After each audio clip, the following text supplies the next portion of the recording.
What's up, dudes? My camera just started all by itself. I just put my hand on, kind of pushed my bangs out of the way, and then the camera started. So, we're going to talk about a red hat might mean something. We're going to talk about the horror of it. Oh my God. So some people might be having a collapse of false reality about artists that they admired. So it's tapping in again on, can you separate the art from the artist? And should we? Should we separate the professional work from the person who did it? Like, should their actions as a person affect how you view the art?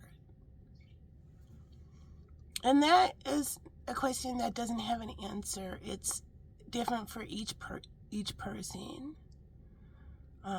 Personally, me, I cannot separate the art from the artist. And the reason I can't is because there is a line of people that wraps around the earth a bunch of times that are wonderful artists and good people. And I would rather celebrate their art. So we have a lot of people who love art, want to admire art, but they may not know what art to admire. They might not have the knowledge of art history. So that's where we had, hold on to your hats, put down your handbag, and take off one accessory. The cold, harsh truth. Coco Chanel was a Nazi sympathizer. Boom. Oh shit. It's true. So we had another lesson on this. Can you handle the god-awful truth? Coco Chanel was a Nazi sympathizer. And once again, what does sympathizer even mean? What does that mean? So a good way to understand what a sympathizer means is we just had a presidential election. So I'll use Donald Trump because he won. So take Donald Trump, for example. There is somebody on pretty much every street, and this is Harris too, who has Donald Trump lawn thing. They have I'm hearing sirens in the background right now. They have the thing on the garage that says Donald Trump forever. And then when they're constantly posting on social media about Donald Trump or Harris. And then, when they go to bed at night, their house lights up Trump on the roof. That would be a Donald Trump sympathizer. So Coco Chanel in France had a Nazi boyfriend, and she got in her Coco Chanel dresses and went to Nazi parties.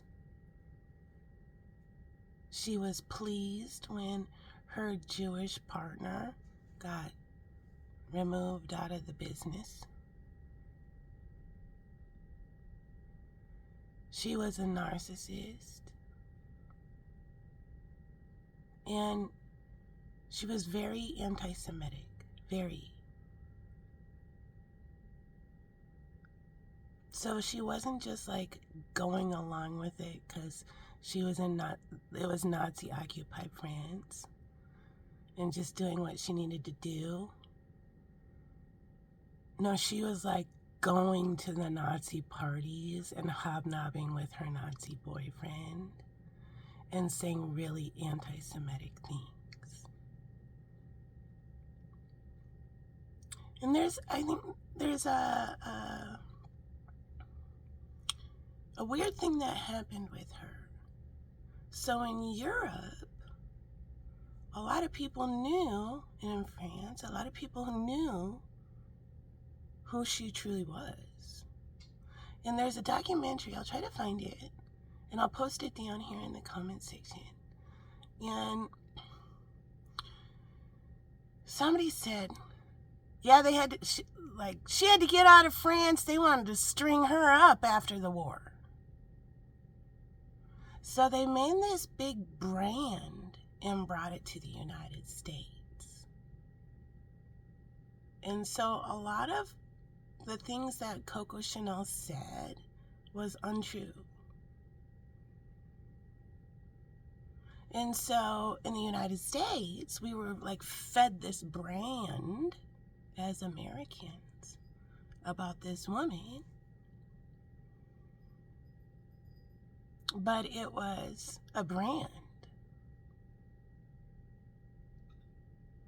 So now, and I believe it has, now I think the company does have Jewish ties to it, something like that. So it's kind of come back around. But that's the truth of who the woman Coco Chanel was. So if you're I love fashion, I've had a collapse of false reality about this woman, help, what do I do? Check out Christian Dior. I love vintage Christian Dior. And there's a really cool documentary on him that I will put down in the comments section. If you get into fashion and you want to study someone interesting, check out Christian Dior. No, I don't have any affiliation with either of these. I just know a little bit about fashion history, art history.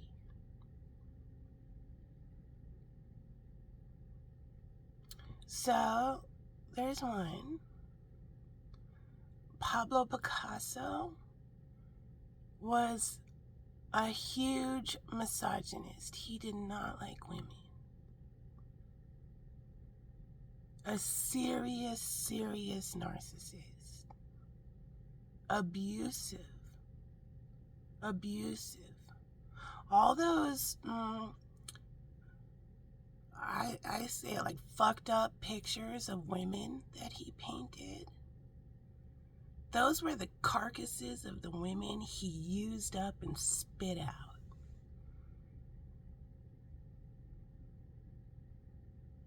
He was a pedophile. He rented some kind of orphan girl, prepubescent, brought her back, posed her, drew her after, then brought her back.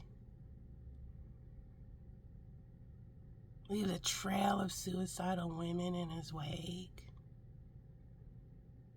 His wife, who tried to divorce him and get away from him, who was also an artist. No, you don't bruise a narcissist's ego. No, he made sure her career was over. And it's so bad that the Pablo Picasso Museum also shows, they have to acknowledge it. So they also show his ex-wife's art there too, because he ruined her career.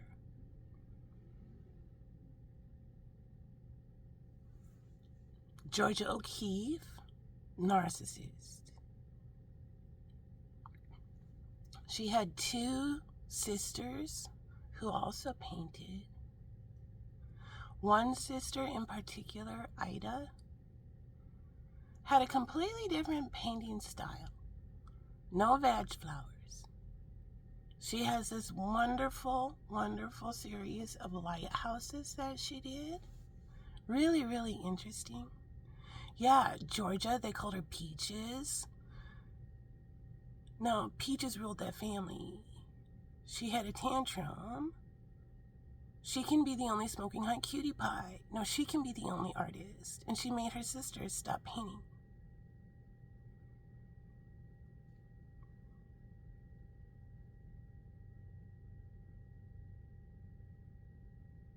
So there's another great little documentary on Ida O'Keefe.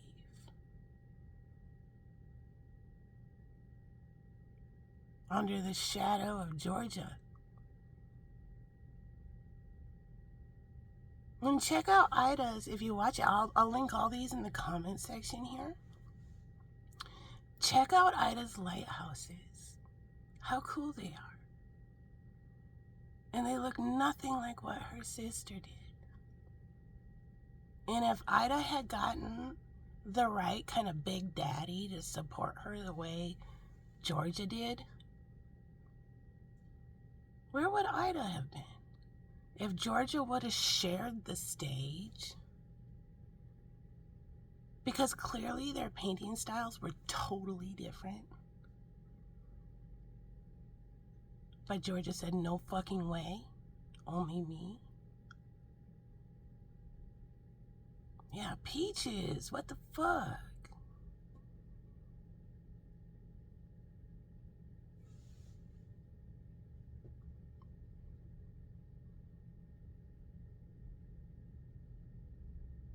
Okay, so we're gonna think about, this is Free Soul School.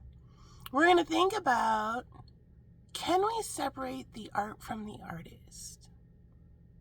Do we really know what we worship? What are the effects of marketing and branding? And then what do you do after you may have invested in something and then you might have buyer's remorse? You now have this thing that you really wanted, but now you kind of feel embarrassed about it or something. This weird feeling.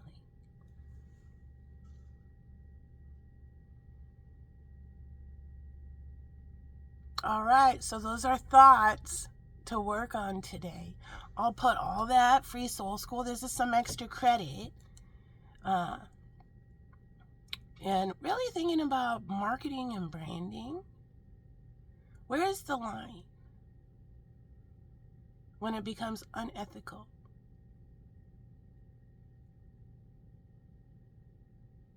All right, I'll put all of those clips that I've mentioned here in the comment section. And then there's this wonderful, I watched this wonderful video where this girl kind of explains Picasso. And she does her own digital art while she's explaining it, which is pretty cool. So I'll put that on there too. So if you need a break from maybe the news for a little bit, let's learn about art and artists. All right, there's your message. Now all the links will be down in the comment section. In this video originated on YouTube. If you don't like to click links, I totally get it. I have the titles above it too. And you can copy the title and paste it into the search on YouTube. And it'll bring you to that video. But I promise all my videos are not nefarious linking. Bye.